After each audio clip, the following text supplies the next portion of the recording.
The news from the high street is dire. Britons are still spending, overall consumption is not too bad, but they are not going out to do so. You get the goods or service sent to your door. Victorians would have recognized this, for that was how the well-to-do shopped, at least for their groceries. But that was a long time ago. In the past few days we have had news of House of Fraser shutting 31 stores. Almost 100 Carphone warehouse stores are shutting. So too are 50 Mothercare. The mighty Marks & Spencer is closing 100, the list goes on and on. And it is not just shops, for many restaurant chains are in trouble too, with Bretso closing 94 branches, Carl Lucio's struggling, and even Jamie Oliver cutting back his businesses. Part of this is the normal cut and thrust of what has always been a volatile business. The high street has never been for softies. There are areas, too, where there is strong growth, barber shops, pizza outlets, for example. But the inexorable trend is down, and the question then is, how far does this run?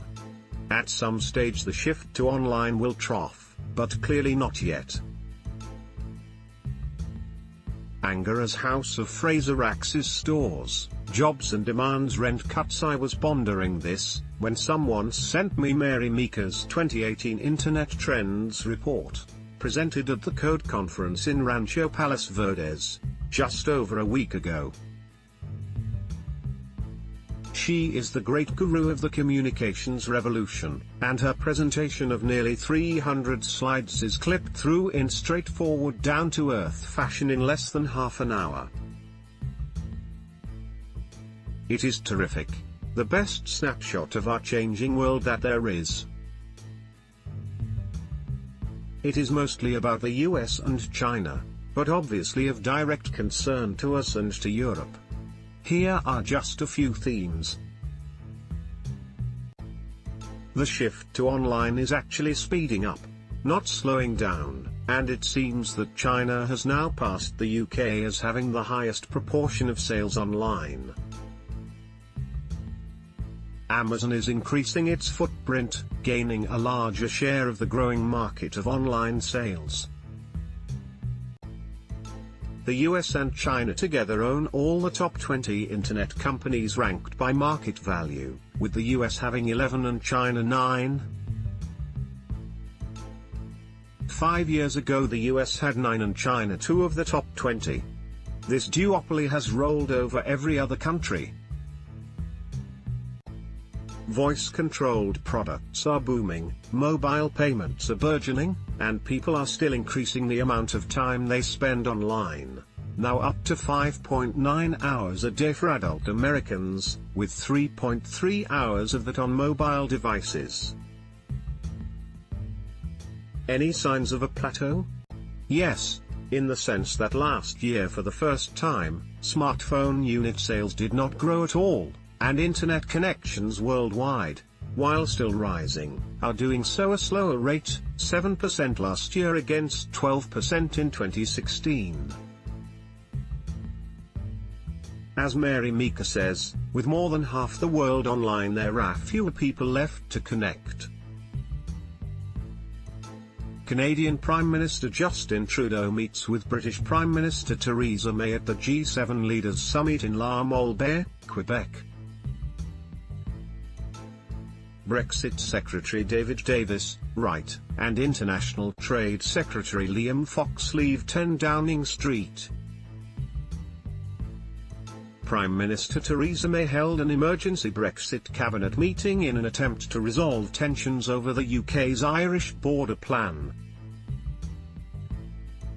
Britain's Prime Minister Theresa May welcomes Israel's Prime Minister Benjamin Netanyahu to Downing Street. British fashion designer and environmental campaigner, Dame Vivienne Westwood delivers an anti-fracking letter to 10 Downing Street in London.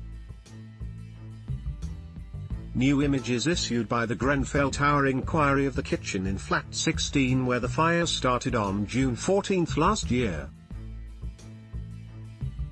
71 people were killed after the fire tore through the housing block in Kensington.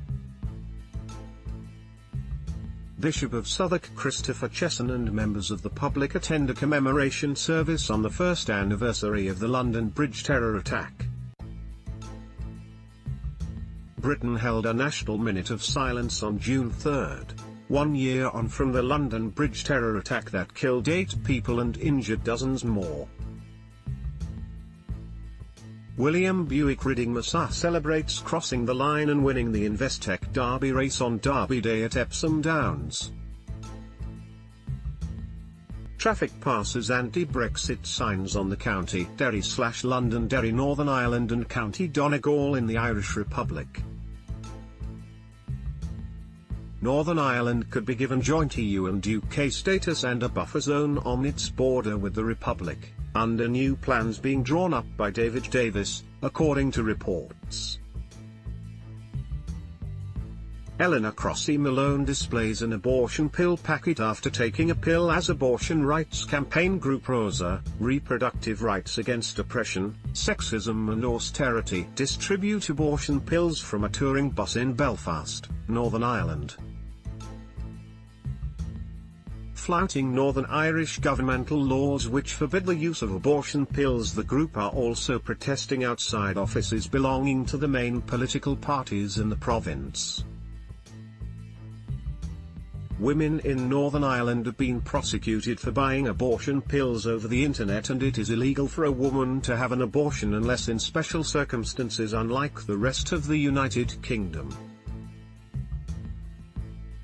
The Republic of Ireland voted in favour of pro-choice last week in a referendum. West Midlands police officers carrying out scene searches near to where a 15-year-old boy was fatally stabbed in Wolverhampton. A view at Westminster Abbey from the medieval Triforium that is hosting an exhibition in London. The Queen's Diamond Jubilee Galleries, set more than 16 metres, 52 feet, above the Abbey floor in the medieval Triforium, will open to the public for the first time on June 11, displaying over 300 treasures from the Abbey's collection which will tell the rich 1,000-year history of the institution at Westminster Abbey. People enjoy the hot weather on Bournemouth Beach during Bank Holiday Monday in Dorset. Chris Ashton of the Barbarians scores against England at Twickenham. Lightning strikes over the City of London. Rory McIlroy took the clubhouse lead into round 3 of the BMW PGA Championship at Wentworth. Alistair Cook batting against Pakistan during the first Test match of the summer at Lord's Cricket Ground, London. Home Secretary Sajid Javid speaking at the annual conference of the Police Federation of England and Wales at the International Convention Centre in Birmingham. Felix, too, sits next to messages and flowers left in Manchester, ahead of the Manchester Arena National Service of Commemoration at Manchester Cathedral to mark 1 year since the Manchester attack. Marcio and Andrea Gomez, parents of Logan Gomez, arrive for a commemoration hearing at the opening of the inquiry into the Grenfell Tower disaster, in London. Brackley Town celebrate after winning the Build-based FA Trophy final after they beat Bromley on penalties at Wembley Stadium. Actress Meghan Markle reaches Prince Harry at the altar in St George's Chapel at Windsor Castle for their wedding service. Workers from the Covent Garden branch of TGI Fridays on the picket line outside the restaurant as they strike in a dispute over pay. Members of Unite are taking action on Friday in a row over tips and payment of the minimum wage. A police officer talks to a homeless man in Windsor ahead of the wedding of Prince Harry and Meghan Markle. Wing Commander John Butcher, commanding officer of 617 Squadron, left jokes with Britain's last surviving dambuster, Squadron Leader George John E. Johnson, during an event to mark the 75th anniversary of the dambusters' raids at RAF Coningsby. The Royal Air Force Battle of Britain Memorial Flight was hoping to fly one of the two remaining Avro Lancaster bombers over the Derwent and Lady Bower reservoirs, but high winds prevented the aircraft from taking off.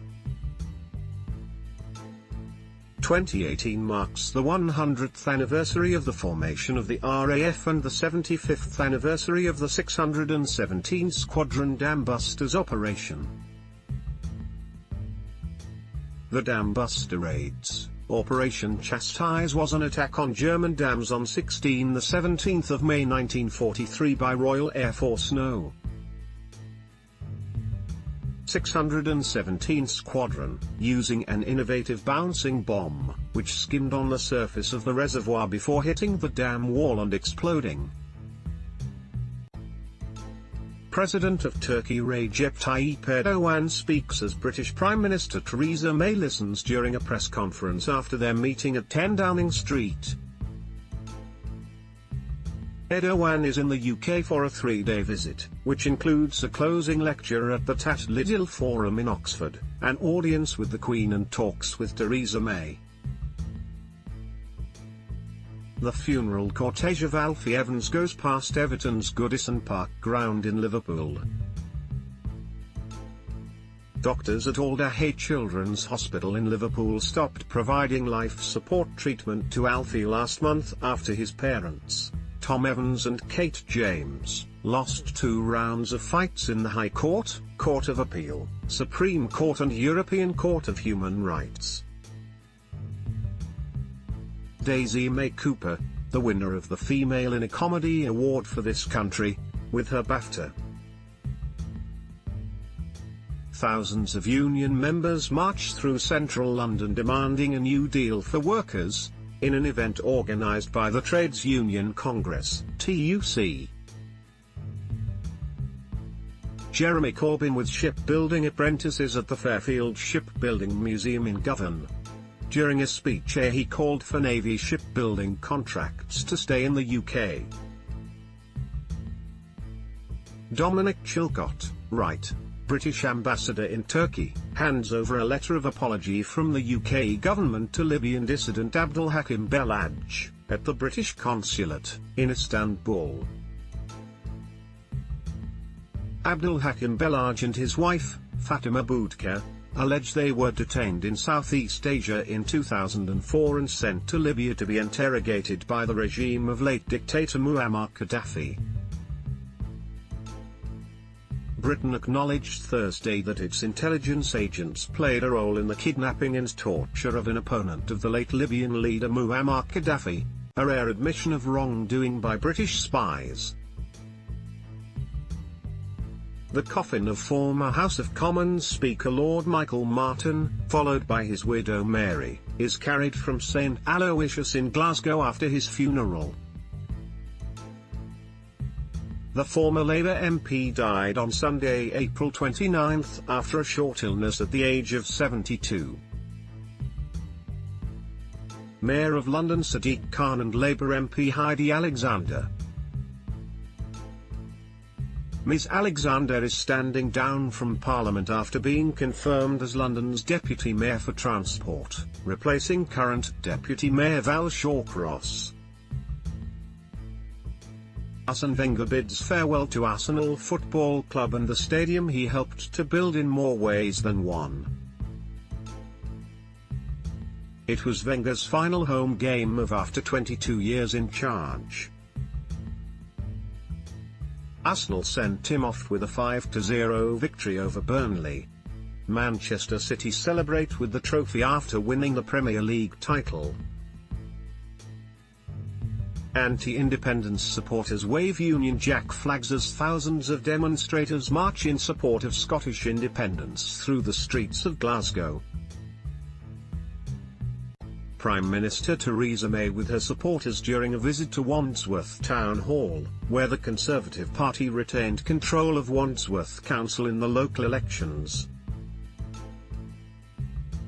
Jeremy Corbyn outside a polling station in Islington after voting in the local elections. A memorial to George Michael outside his house in Highgate, North London. George Michael's family have since asked fans to remove their tributes from outside the late singer's former homes for the sake of his neighbours. Lester Morisman during May Day celebrations at Bradgate Park in Newtown, Linford, Leicestershire. Sajid Javid outside the Home Office in Westminster after he was appointed as the new Home Secretary. Celtic celebrate after winning. They confirmed winning the Scottish Premiership by beating rivals Rangers 5-0 at Celtic Park. People release balloons outside Alderhay Children's Hospital in Liverpool, following the death on Saturday morning of Alfie Evans, who was being treated at the hospital. The 23-month-old died at 2:30 a.m., parents Kate James and Thomas Evans said on Facebook. The youngster was at the center of a legal battle over his treatment that touched hearts around the world. U.S. Secretary of State Mike Pompeo, right, speaks with British Foreign Secretary Boris Johnson, left, and Belgian Foreign Minister Didier Reynders, centre, during a meeting of the North Atlantic Council at NATO headquarters in Brussels. NATO held its last major meeting in its old headquarters, with talks focused on strained ties with Russia, a fresh peace effort in Afghanistan and a new training mission for Iraq. A protester wearing a mask depicting Facebook's CEO, Mark Zuckerberg, flanked by two protesters wearing angry emoji masks protest outside Portcullis House in central London. Facebook's CTO Mike Schroepfer appeared in front of British members of Parliament on the Digital, Culture, Media and Sport Select Committee in the wake of allegations that information on millions of its users was misused. Members of the military work in the Maltings shopping area, close to the bench where Russian former double agent Sergei Skripal and his daughter Yulia were found critically ill 7 weeks ago. The area around the bench where the couple collapsed is one of 9 sites to be cleaned in an operation that is likely to take several months. A statue in honor of the first female suffragette Millicent Fawcett is unveiled as Prime Minister Theresa May and Mayor of London Sadiq Khan look on during a ceremony in Parliament Square. The statue of women's suffrage leader Millicent Fawcett is the first monument of a woman and the first designed by a woman, Turner Prize-winning artist Gillian Waring OBE, to take a place in Parliament Square. Prince William arrives at the Lindo wing of St Mary's Hospital with his children Prince George and Princess Charlotte after his wife Catherine, the Duchess of Cambridge, gave birth to a son. Kenya's Eliud Kipchoge crosses the finish line to win the men's elite race at the London Marathon 2018. Team England athletes during the Commonwealth Games Team England parade in Victoria Square, Birmingham. Varun Chopra of Essex during the Specsavers County Championship Division 1 match between Essex and Lancashire at the Chelmsford County Cricket Ground. The game is being played in the warmest April temperatures in 70 years. Any comfort for the high street? Well, in the sense that we are clearly still in the early stages of the online revolution, no. But what does seem to be happening is a blurring of the distinction between online and physical stores. In China, people often seem to go online to select and brief themselves about the goods, but then go to a store to see the kit and make the purchase. In the US, Amazon has famously bought Whole Foods. And I suppose more mundanely, the fact that pizza outlets are doing well is a sign of that blurring. Some people want their pizza delivered, others prefer to go out to eat it. What clearly has to happen is for high streets to go back to what they used to do, deliver an enjoyable experience. You can see that happening in some of the more favored locations, and the rediscovery of urban living by students and young professionals gives a vibrancy to towns that they have often lost. But there is a lot of despair about. Boarded up stores and ranks of charity shops are not fun places to visit. The world of officialdom should note that its first duty is to do no harm. We have to have parking restrictions, of course, but every time someone comes out of a restaurant to find a ticket on their car, they will rethink whether it was really a good idea to go out rather than order in. Simple things like that, as much as the online revolution, shape our behavior. But be sure about this, the revolution does sweep on.